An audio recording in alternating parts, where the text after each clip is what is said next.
passato un anno da quella terribile notte tra il 5 e il 6 ottobre 2024, quando Sammy Basso, il giovane ricercatore attivista che aveva dedicato la sua vita alla ricerca per la cura delle malattie rare, a cominciare dalla progeria, patologia da cui era affetto, se ne andò.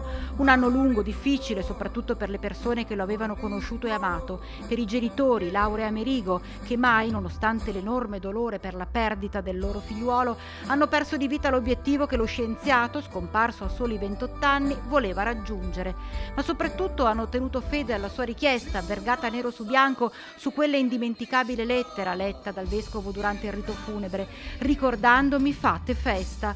E così è stato il concerto dei Beat Matrix al Palo Broker di Bassano in onore di Sammy, dedicato ai suoi amati Pink Floyd, Wish You Were Here, e per un attimo lui era lì, in un palazzetto gremito. È stato bello, perché è stato un modo molto bello, come piaceva a Sammy, proprio di ricordare lui facendo festa. Un anno dalla scomparsa, cosa c'è oggi?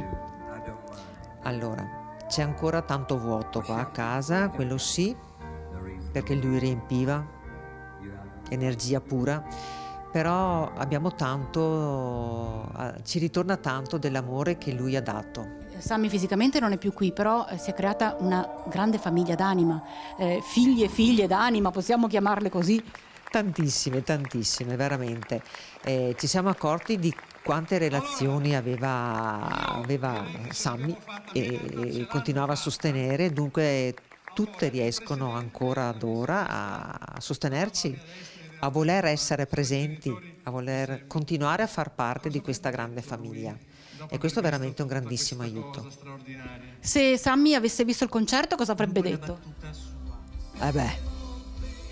Che roba, tanta roba, Tusi.